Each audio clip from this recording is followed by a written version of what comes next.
How you guarding grows. Oh, here we go. We're live. Hello, ladies and gentlemen. Welcome to this week's edition of the MMA Huddle.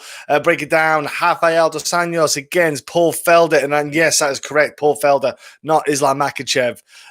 All the kind of craziness happened. I was absolutely gutted. I won't lie. Combat Study. Hey, bro. How's it going? Great to have you join me, my man. Yeah, ladies and gentlemen, caught me right off guard. Seriously, I did not see it coming. Sadly, Islam Makhachev is out. I thought that was a great matchup for Islam Makhachev. I thought he had a great opportunity to get a victory over Rafael with his grappling base. You see, we've seen the pressure that Islam can bring to the table. So hopefully in the future we might see that maybe rematch, but it depends on the result of this upcoming bout. As always, thank you all for tuning in for every podcast. Will, again, is obviously in a bit of a problem. If you don't know already on social media, he has got kidney stones, Will, so things are tickling a little bit for him. That's something that's been going on for a little while for him, as well as his old laptop issue. He's had a kind of plethora of things happen at once. This does happen in life. It wasn't intentional, bless him. And I wish him well in his recovery. Of course, I'll absolutely take the piss out of him. Who would not do that? Come on, guys and girls. Hopefully Will's back and up and running shortly.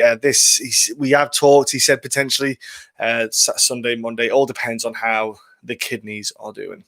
What I'm thinking about doing is this is a live stream on a Thursday evening in the UK. Right now, you have Bellator Live going on.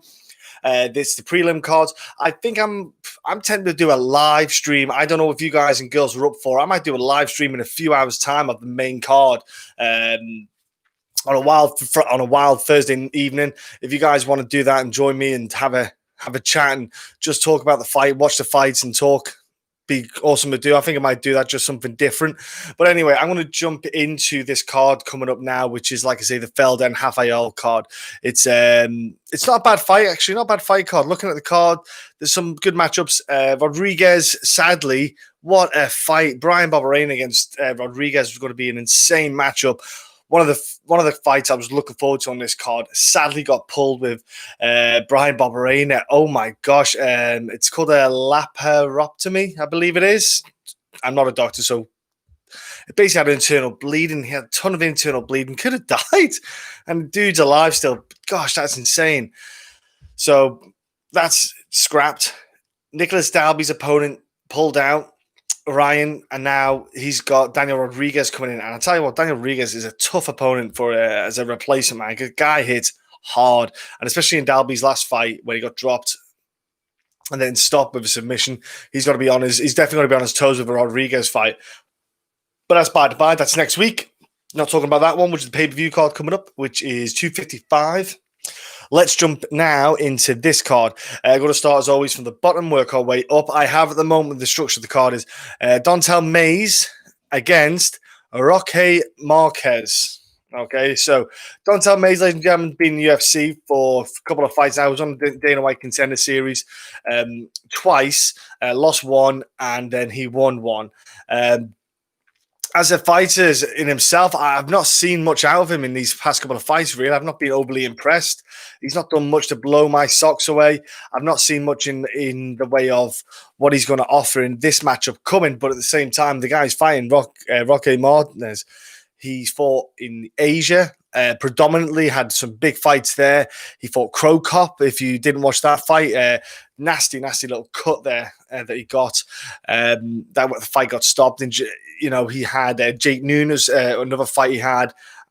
So he had some names, let's say, outside of the UFC.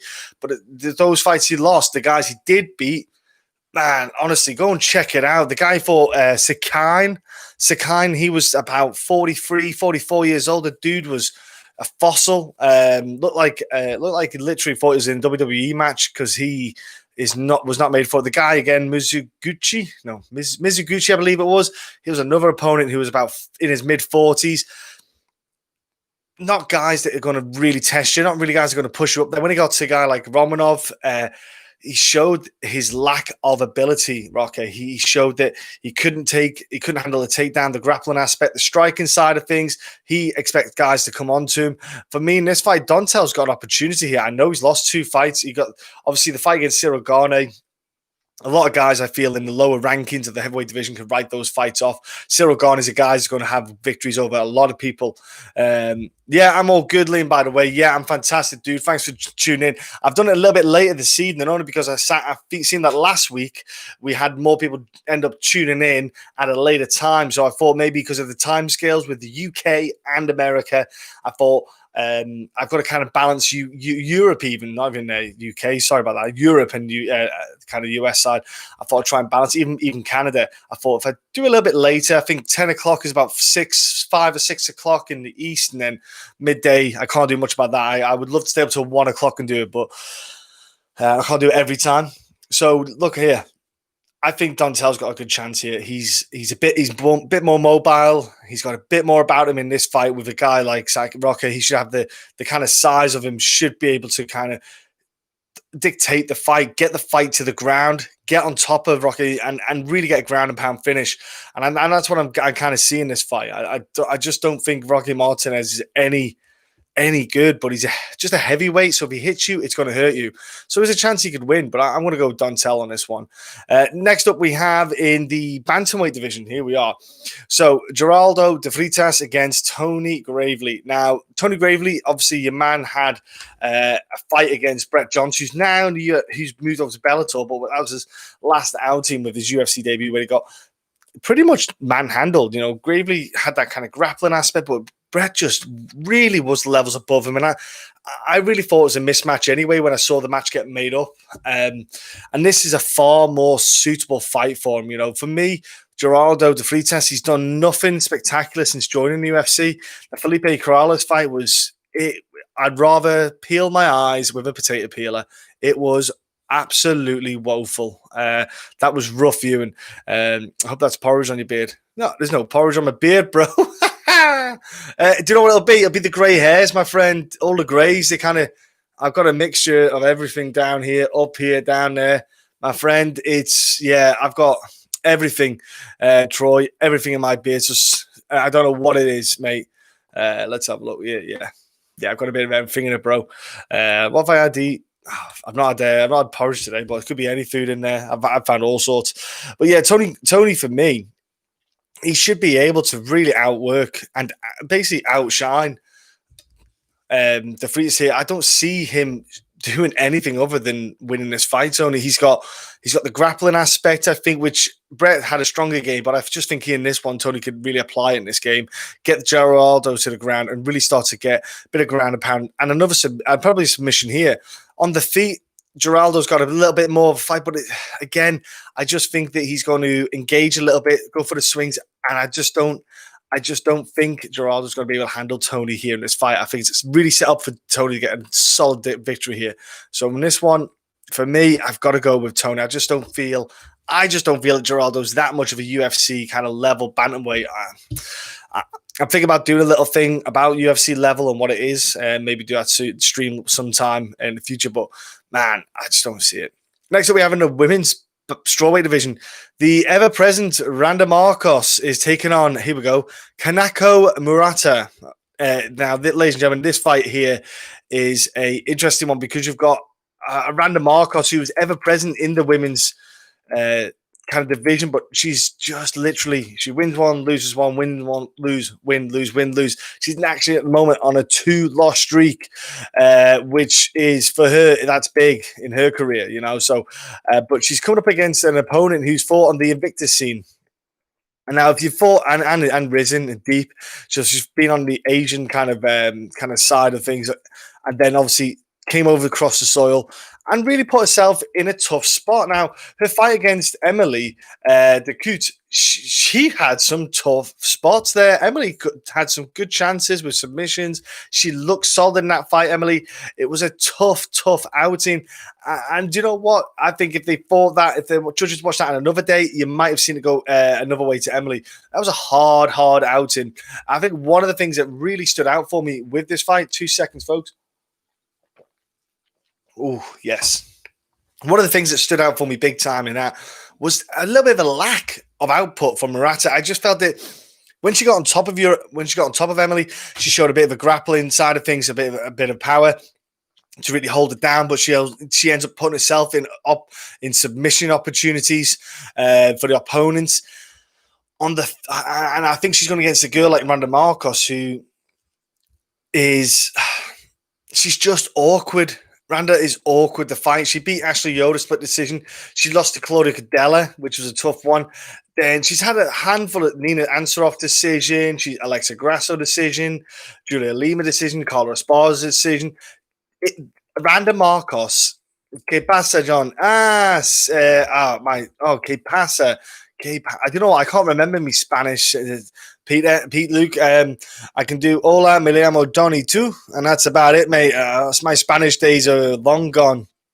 Of when I went down there, I've been down to Spain a few times, but yeah, guys and girls, with Randa Markos, I just feel that she's awkward to fight, and I think Murata is going to have a rough time with it. I think she's going to have a hard time getting the fight to the ground, as well as dealing with Randa on the ground with the submission attempts, because Randa can be active for the whole fight. She doesn't show a poor condition. She always turns up, whacks out 3 rounds, and she's got a good output. She's a tough outing for anyone, ladies and gentlemen. So I think Murata's going to have a hard time, because one of the things I feel she's going to have a rough time with, it's the output game on the feet. Randa Markos is just going to be moving awkwardly, changing angles, switching stances, and Murata just isn't going to get that pace. She's not going to be able to get that timing right. And I think Randa can get a decision win here. I really do. I think she might get a split decision, but just think about it. For Randa Markos, it's a do or die fight. She's lost 2 in a row. She's a win one, lose one kind of girl in the UFC. For them, she's not going to get a title fight. She's on that latter stage of her career. It's a do or die fight. I think you'll see a do or die attitude from Randa Markos, and I'm going to pick her here to get a decision win and get back to that win one, lose one routine. Next up, we have, let's see here on the card. Do you know what? I need to get back on it. Oh, yeah, here we go. In the bantamweight division, José Alberto Quiñónez against Luis Smolka. Man, this fight is good, man. This is fun, because one thing about Luis Smolka that I like is that he is he's a do-or-die fighter. You know, when was that? Like, I can't remember. Like, he's not went to decision that much in recent times. Quiñónez, we'll go Quiñónez. You go Quiñónez combat study? I'd love to know what your pick, obviously, of Quiñónez is and the reason why, bro. If you're able to put down a quick reason to what it is, maybe even a couple of points about what you're seeing in Quiñónez, I'd love to hear it. I'm just looking at Luke Smolka first. Luke Smolka, for me, he's got submission games. He looks and feels more comfortable at bantamweight. Clearly, the 125 cut was just too much. I think it was too much. I think it took too much out of him. He had the Casey Kenny fight. Now, I'm not being funny for anyone at home. Casey Kenny's a tough out no matter who you are. You know, he is a guy that's evolving, growing, and developing. I'm loving Casey Kenny at the moment in the bantamweight division. That kid is just going leaps and bounds every time I watch him. So I really do like him as a fighter. So for me, the Quiñónez fight, Quiñónez here he's fought Sean O'Malley, and that was a tough one. Got absolutely murked with that. I think the moment maybe got to him. Maybe he let the moment get to him. Maybe he let the whole thing get to him. But then Nathaniel Wood, he was doing okay in the fight. Quiñónez got some good leg kicks in there, but for me, I just find his stance a little bit vulnerable. I find his, he got a decision win against Ishihara. That's possibly his best win in the UFC. Ishihara obviously no longer with the UFC, but Joey Gomez decision win. Diego Rivas, Leonardo Morales. There's not too many fights out there. Like, don't get me wrong, I've got nothing against Quiñónez. The dude literally came in the UFC super early from the Tough series and had to learn as he was going on. You know, he learned his career pretty quick. You know, and I think he's going to have a tough time out here. I do. I think Luis Smolka, he's got a bit more power. Smolka has in his hands. I think he's got the submissions in his hands. And but one thing about Luis Smolka is what I'm loving about the attitude he has, man. Especially at bantamweight, he is do or die. Like I said, he'll go for it. He's got a bit of like, I'm back in the UFC. I'm not going to let this slip. I'm gonna entertain. I'm gonna put it out there. For me, Quiñónez is the same kind of fighter, but I just don't feel he's of the quality to keep that up, to kind of keep that kind of pacing up and just the output. I just don't see it from Quiñónez. And so I've got to pick Lewis Smolka here. I think Lewis Smolka could handle his way on the feet, but also possibly get to the ground, which is where I'd go. If I'm fighting Quiñónez, I'm going to get the dude to the ground, get some top time, get some striking in. And if there's an opportunity for a submission, I'm telling you now, Lewis Smolka would jump all over that, okay? He'll jump all over that like a fly on shit. I'm telling you right now. So next up we have is a hell of a fight. Alex Morono, who, for me, he's still a solid guy in the welterweight division, against Rhys McKee, who's making his full camp debut. That's the word I want to use. Full camp debut in the UFC. Fought Chimeev, on like 2 minutes' notice. Did not go his way at all. As we all know, with Chimeev, he seems the guy is clearly of a higher level, even on his UFC kind of. On his UFC entry, he should be higher on level. He's got that kind of fight coming up anyway. He's got a hell of a fight against Leon Edwards. Like, there's a bit of a leap that, but Leon's got a fight, so that's weird enough as it is. Look, I can't write off Alex Morono. I know he got absolutely starched by Chaos Williams in his last fight, and in his hometown, I think it was as well. It was home crowd. Like, he got absolutely murdered in like 30 seconds. But as much as that happened, you cannot write off Alex Morono. Rhys McKee is a dude who's a warrior, a fighter. He has been in some wars, this kid. And he's finally stepping into the 170 division full time. He made it up there with Cage Warriors. He had a fight there at Cage Warriors. Looked fantastic. He did 155 for quite a while, but prior to that, and he's now kind of filled out into that 170 division, and he's just got that body where he's growing older, he's getting on a bit more bulk, he's just developing as an adult, as you would. The biggie, you're going to get bigger, and he's a big frame. He's got to be careful in his fight with Alex Morono, because you can't write off what Alex Morono just did. He even though he got stopped, the dude prior to that was on a good win streak, had some good wins. He's solid all-around fighter. He's got some good hands, good conditioning. The grappling aspect of it is something that, you're not going to see with Rhys McKee. He's not going to generally go for the takedowns on his back, though. Rhys McKee, because of the long kind of arms and legs that he has, the kind of frame that he has, he is a valuable guy on his back, because he can offer those triangles a bit easier than a shorter guy like Alex Morono would be, or even an armbar. So do watch out for that. If Alex takes the fight to the ground, you might see Rhys McKee jumping for those kind of submissions. But for me, I think it's going to be a stand-up fight. I want to see Rhys McKee front. I want to use teeps. I want him to use front kicks. I want him to use those long punches. I don't want to see him get involved in a waste of time war. It would be silly. Be smart. Hit and not be hit. That is what I want to see from Rhys McKee. I want to see a smoother transition here from Rhys McKee making his full camp debut. But I don't forget, Alex Morono has been in the UFC now a fair few fights. He's got a lot of experience in him, and he's fought high-level dudes like Max Griffin, getting a decision over him. Zach Ottaway was a solid win. Song Kaneen, that was a sweet little win, that one. So he's Josh Berkman. Obviously, Josh Berkman was on his way out back then, but he's still a good outing. He's fought like Nico Price, Nakamura, Jordan Meehan. He's fought a ton of dudes in the UFC. And I've got to be honest, it's a hard outing for that. When I saw Alex Morono getting Rhys McKee, that's a tough one. But I'm going to go with Rhys McKee on this one. I just feel that Alex Morono needs to close the fight down, needs to get it tight. And I do have a bit of a soft spot for Rhys McKee. I won't lie. There's a couple of fights on this card and coming up where I've got a little bit of a bias here and not going full on the stats and maybe on the technical side of things, only because I have a bit of a soft spot for some of the fighters where I've interviewed them in the past. I've got a bit of a relationship and a rapport with them. So I'm taking the professional side of it. I'm not even professional, let's say, but I'm taking that side of it a little bit out and just going a little bit biased on a couple of fights. I am going to pick Rhys McKee. I think that he's got a good chance in this fight. As long as he keeps the fight standing, keeps the long punches and kicks, he can be a nightmare because he could keep Alex at the end, and it'll be a frustrating fight for Alex Morono. But don't get me wrong, Alex is live as anything, so do keep an eye out on that fight. It's going to be tight. It could be a potential fight of the night, because if Rhys McKee fights the way he can sometimes, where he just gets in wars, it's going to be a scrap. And next we have in the women's strawweight division, we have Ashley Yoder against Miranda Granger. A fight that which I think Ashley Yoder, she needs a W big time. She really needs to get in there and get these wins. one of the problems she has as a fighter is her lack of finishing. Ashley Yoder has a very, very, very, very poor finishing rate. And if you're UFC based, you want girls and you want fighters, never mind women or men. Just my 2 cents. How are you doing, my friend? It's good to have you on board.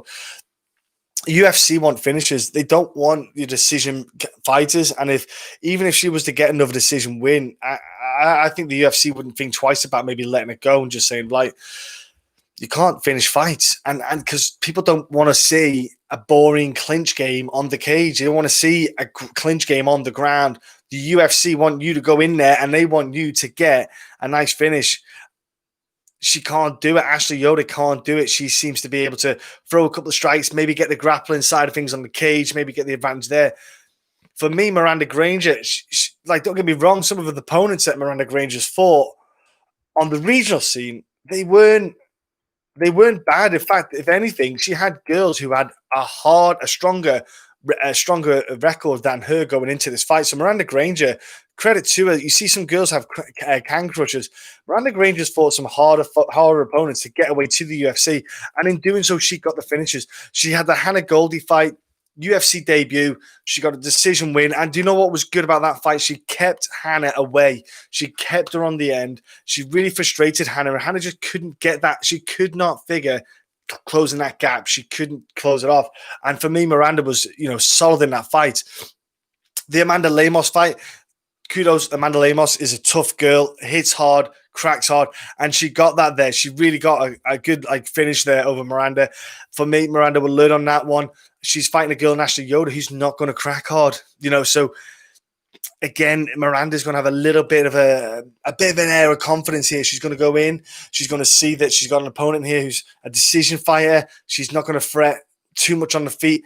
I think Miranda Granger should get this win, ladies and gentlemen. I think she should get a decision or stoppage. But it's a do or die fight for your girl, Ashley Yoder. So you might see an Ashley Yoder performance where she's just fighting for everything. She will grit her teeth. She might just go for all, and she might pull it out. I'm not saying she will. I'm not saying she won't. But what you got to remember is to do or die fight for Ashley. So sometimes you see performances that you don't usually see when they've got that little comfortable kind of position in the UFC. Now, I'm going to go with Miranda. I think she get a stoppage. I do. I feel she can still get a stoppage in this fight. So I'm going to go all board on a stoppage win here for Miranda Granger. Now, next up we have is the main event for the prelim card. This is the 5th youngest UFC combined aged fight ever. We have Kay Hansen against Cory McKenna. Now, I was meant to interview Cory and have her on the podcast, but because of travel arrangements, she's in the US now, and with her coach coming over from the UK, Jack Mason, who's a good friend of mine, there was a bit of difficulty because of time zone difference, because she's not on the east side, she's on the west side. So as you can imagine, there's a big time zone. With work, for me, it was a bit awkward. Sadly, I was chatting to her, but I couldn't get her on. These things happen. When she's in the UK, it's easy for me to get her on, but these things happen. It's not the end of the world. Now, like I say, though, we have a hell of a fight because these two girls are young, hungry, talented fighters, and they are great to have in the UFC division. They're great to have in the steroids because you've got Ashley Yoder and Miranda Granger, and you've got these two kids above who are fresh blood, hungry, and we're going to get a hell of a fight. I think I'm super excited to see what this fight can kind of bring to the table. I do think it's a hard fight for both of them. Ironically, I think they're both coming into the UFC. Kay's had a debut, so she got that out the way, so to speak. So that's a great kind of relief for her. She beat a former flyweight title holder of Invicta FC in Jinyu Fry. So, but for me, like I said, I felt that Jinyu was maybe at the latter stages of her career. I thought getting the UFC for her is a great coup for her. I thought it was a great moment for her to get to the UFC for her as a career based. But I thought that maybe it was just... I thought it was a bit of an easier victory for 4K there, and she showed it. She wasn't overpowered by Jinyu Fry too much. She wasn't dominated in any facet too much. I thought her performances in the Invicta FC as well for Kay, because this girl's been crafting her trade since 2017, pretty much apart from 2 fights in the Victor FC. So she's had a great run for some solid names. A good girl I'm going to tell you guys look out for. And girls, if you haven't heard of her, Erin Blanchfield, I think she's a talented fighter. I think we might see her in the UFC roster in a year or so. I think she's a little talent girl, but there's a handful of girls out there that she's fought, and she did performances that she got submissions, she got TKOs, she got decision wins. She's had a bit of everything. Same though on the other hand, Cory McKenna, same thing, decision, submissions, and finishes.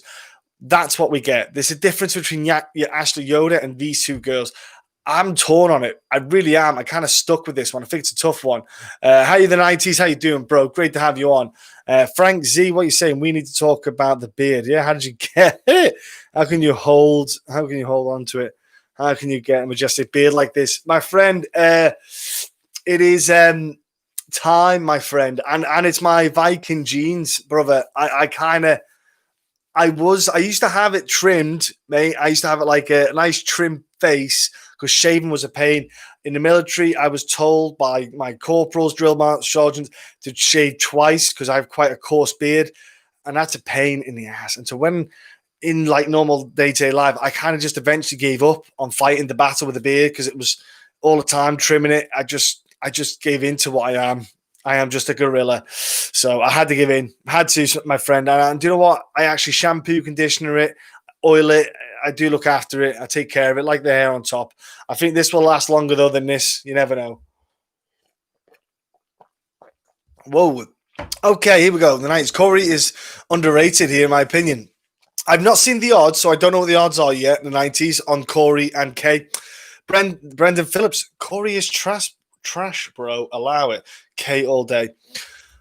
Cory is not trash. Now, Cory is a legit. She's moved, like I said to you, she's moved to the US with Uriah Faber's camp and training, and she's there full-time training. So that's something to take into account where she was only going over before for fight camps and like periodic amount of time training over there. She is now full-time, fully fledged. So she went from BKK with Jack Mason, and then she went to Richard Shaw with your Shaw MMA, where they've got likes of Jack Shaw, but Brett Johns now, etc., Jack Marshman, etc. And now she's over there with a bunch of savages like Sarah McMahon and stuff. I think it's a tight fight. And one thing the reason why I say it's a tight fight, let's look at Cory's last fight. Dana White Contender Series, Vanessa Demopopoulos. I think it's Demopopoulos. I could be pronouncing that incorrectly. Who was the LFA badass, right? I just saw that and I went, wow, that's a tough outing for anyone. Cory looked insanely good because I thought Vanessa was going to be a hard out. I thought she was going to be a tricky girl. I thought it was going to be a hard fight. And I've got to be honest, I tip my cap to Cory. She looked fantastic in that fight, which kind of throws everything in the span in the works with this K fight. I thought K looks great, but Cory's got this low center of gravity, which makes it really difficult to grapple, like to get to the ground in that sense. So I think we might see a stand-up fight here. I think we might see K maybe try to get the clinch game 50-55, but Lee McKenna for the upset. On that performance of Cory's fight with Vanessa, I'm going to go with Cory as well.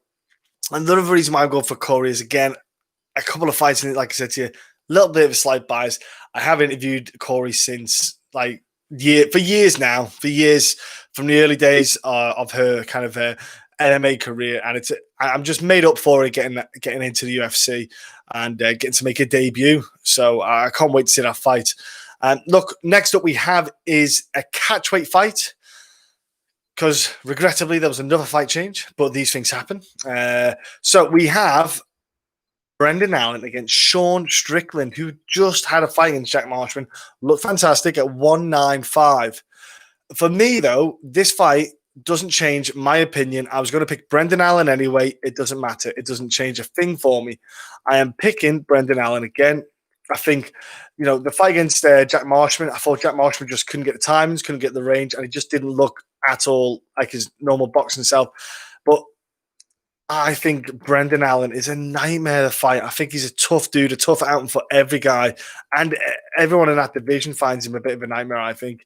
With Heinisch, obviously testing positive. He's obviously got who's he? I think Heinrich's being matched up with someone else anyway in the future. It's going to bug me now, and I can't remember who it is. But I think apparently it's not a bad fight. It's a good scrap.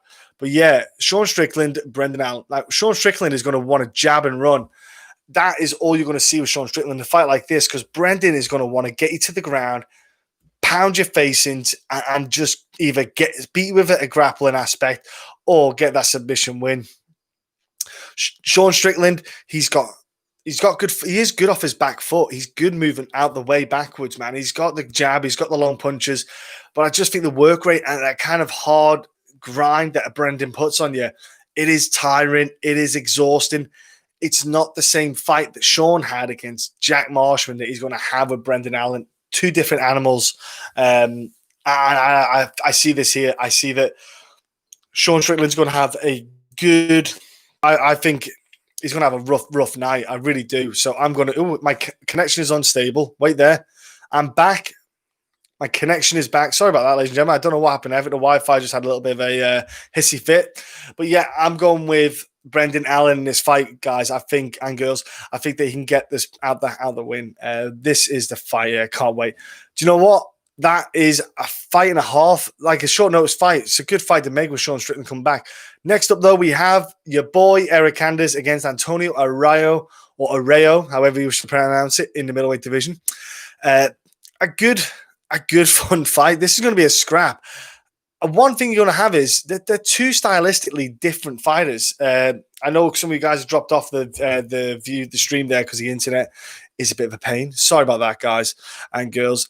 Look, you got Eryk Anders, who we know what he brings to the table. He got that tight loss to Jotko. But overall, the dude is a fighter. Eryk Anders is forward pressing, hits with everything he can. He's not the best technical striker, but he's got some good combinations. He hits hard. He's got a gas tank on him. He'll just keep going, and he doesn't care who it is, where it is, and how he's fighting. Split decision against Lyoto Machida. Let's remember that one back about a couple of years ago. And this is what I mean. He's only been in the UFC since 2017, and he's had an absolute hell of a run. And then you've got your man Antônio, who likes to throw his body kicks, likes to throw his kicks. I won't lie. He's got good kicks as well. He's got a good physique for the weight class, but I do see he does tire off. He does slow down. And Andre Munoz took advantage of him in that fight. Andre Munoz was able to get the better of it, and obviously ultimately got the decision win. And for me, Arroyo, another close fight. It is the 90s. It is a close fight, but I think this is a decision. I think this fight's got decision wrote all over. I think Anders is too tough to get knocked out. And I think Arroyo's going to lack a little bit in the gas tank. I think he's going to slow down. I think come maybe this couple of minutes into the second round, if that, and maybe even from the second round, I think the pressure from Eryk Anders is going to be heavy and hard, and you're going to see Arroyo just start to slow down, because Arroyo likes to be on the front foot pushing with the kicks and striking, but he's going to be coming back. He's going to be moving back because he's going to want to have that space to throw those kicks. With Eryk Anders, he's going to close that gap down because he wants to throw the hands, and he'll engage in the grappling on the cage. Because if I'm Anders, that's what I want to do with Arroyo. I want to get him against the cage. I want to grind him, tire him, and get that blood pumping into the muscles, flush it with lactic acid, slow him right down, and take a bit of the pop out. I'd like to see some more leg kicks maybe from Arroyo, maybe learn to adapt his kicking style, not just for the body and head, but really utilize him. But I'm going to go with Eryk Anders, man. I think he can get a decision win. He's just one of those tough dudes. He makes fights ugly and hard, and he is hard to put away. So, and Arroyo, for me, is going to be definitely slowing down after this. Now, a fight that I'm super excited about, coming up, two fights now that I'm excited about. One of them is a guy coming back in to fight again, is Julian Marquez. Julian Marquez, tough dude, fun as, and he has a podcast called The Beauty and the Beast with Kendra Lust, who is a female intimate actor. That's the word I want to use. Intimate actor, or actress, sorry. Don't know how that relationship started. There probably is an interview somewhere where he talked about it. But Julian Marquez hits like a tank, comes forward, super aggressive, and he's fighting Safarov. Okay, so man, Safarov for me, like, dude looks about 50. He was brought up in a worn, torn baby chair. Like, the dude had a man. He's not overly impressive. Like, he beat Nicolau. Oh gosh, Nicolau Neg something, and a load of letters in the alphabet ends in a U. And even in that fight, man, like, he rocked Nicolau. Should have probably got the win there, but he cheated and should have got, like, Leon Roberts. Leon Roberts. I can't believe he didn't disqualify him. It was an horrendous display of cage grabbing beyond words. I never could believe it. He just cheats. The dude just cheated in the Rodolfo Vieira fight as well, but Rodolfo Vieira got the finish. I got the stoppage in there. But man, he's down at middleweight, and he's going to feel better. He's going to look a little bit better. But Julian Marquez is a dude. He hits hard. He's going to come forward, and he's going to want to throw. So for Safarov, he's not going to have to worry about getting the fight to the ground. He has got power in his hands himself, but man, Julian Marquez just tough, man. He lost that fight to Alicio Di Chirito, sorry. And he looks good, man. He did look good. He had some moments in that fight. I thought he just couldn't sometimes close off that range. So Alicio was able to get the jab, but what happened with the jab was he followed up with the right straight or something like that. He ended up finishing the combinations a little bit better. But man, if you engage with Julian Marquez, you're going to have a rough time, and he's going to have a chance here. He's been out for a little while, Julian Marquez. He's back again. He's going to come with a fire inside of him to want to get a win. And especially with the podcast that he's got, man, he's going to want to try and get things kicking off with it. He's going to want to try and get the wins simply because it will do good promotion for it. It's going to look good, and that's what he needs. So I'm going to go with Julian Marquez in this fight, man. Safarov, for me, man, I just got naffed off by his cheating, man. It was a do or die fight, and if you're not winning, you're not cheating, you're not winning. But man, it still irks me. I think it still irks me that he got away with that. He probably would have got cut. But man, I'm gonna go with Julian Marquez. The dude hits hard. He's an absolute thunderbolt. He'll be a fun dude to watch in this middleweight division. So I'm super excited about watching him fight. Ladies and gentlemen, next up we have in the welterweight division. Woo! This. I'm so happy this fight is still going ahead. Relieved as well. This fight is going ahead. We have got Chaos Williams against Abdul Razak Al Hassan.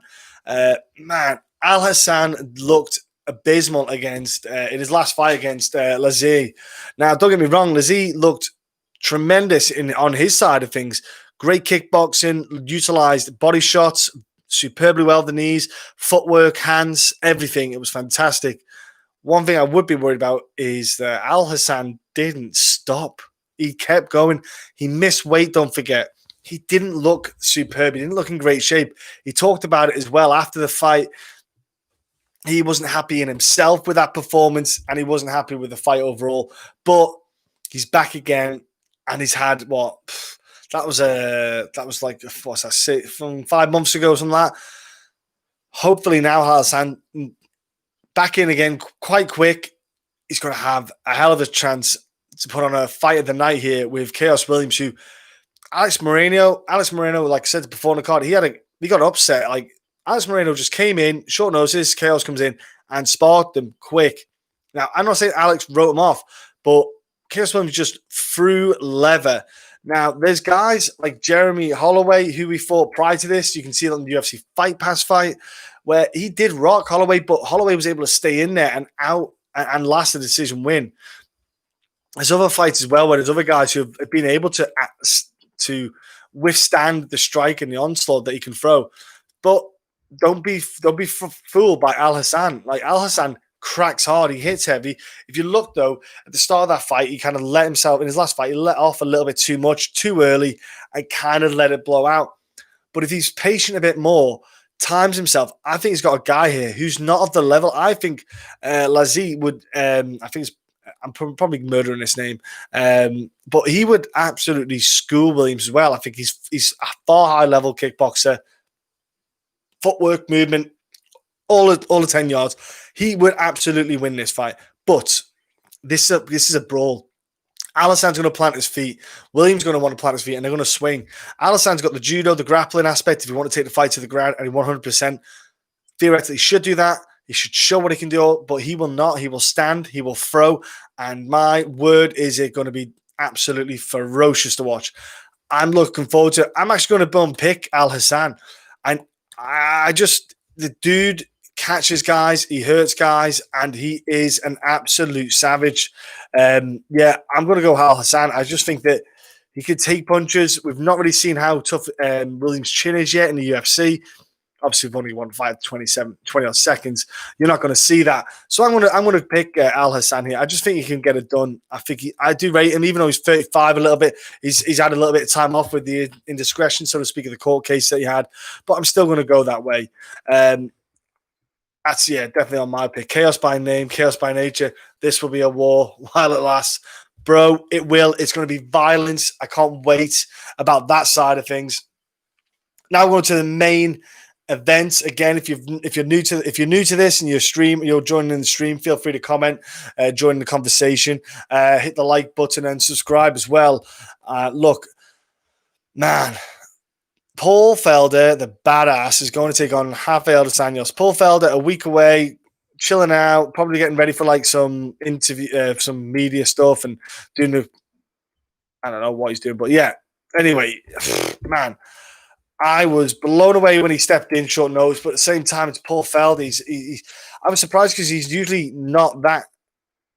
He's not that light. He's not that light to make lightweight. He walks around heavy, so he's obviously been keeping himself a bit trim shape. Maybe for these short notice fights, but I can't wait, man. It's a hell of a fight to see. So Paul Felder's probably a couple of fights. Maybe a couple of fights away from stepping away from the UFC. He's 35 years old. I know Rafael's 36 as well. I don't see the pair of them really getting close to those kind of titles. In the lightweight division, I think it's too heavy, too deep, too stacked, too ferocious for the two of them to get to that level. But we do get the chance of a hell of a fight. Islam Makhachev is a hell of a different kettle of fish as well. Islam has the grappling aspect, which would 100% win that fight against Rafael dos Anjos. Rafael is a black belt, but what he can't stand is heavy wrestling pressure against the cage. He can't apply his jiu-jitsu in any facet. So he gets stuck, he gets pinned, he gets overpowered, and he said it himself, the size difference in the welterweight division was just getting a bit too heavy, too much, too strong. At lightweight, he thought he was going to do better. I thought Islam was going to do the same thing to him. But with Islam Makhachev, you get that side of things. With Paul Felder, you don't. So you do not get Paul Felder shooting for takedowns, and you're not going to get it. So Rafael dos Anjos gets to use his kickboxing and striking that we know he has, and we've seen before. He's put on great performances in the past, like Robbie Lawler, Neil Magny, Tariq Safadine, Cerrone. Pettis was more of the grappling aspect, where he just out-grappling. But overall, though, Rafael dos Anjos, he's shown some wicked striking, some great combinations. We know what he brings to the table, former champ, legit kind of fighter. Paul Felder lost Dan Hooker, split decision. Is what it is. Whatever. Edson Barboza, another split decision. And then James Vick, he got that unanimous. Felder's starting to get to that point where he's not stopping the dudes when he used to. But let's look. He stopped Charles Oliveira, though, on the ground with elbows, which was probably, for me, one of his biggest wins, even to this day, because that is insane that he did that. But, he's starting at decisions. He's not starting to stop dudes. There is a little bit of a worry there for me on that side of things. But at the same time, man, he's got great cardio. But can he? I don't know if this is at 5 rounds. I don't know if it's 5 rounds. Let's have a look and see if I can find out. Is it a 5-round fight? I have no idea. Great. Don't worry about it.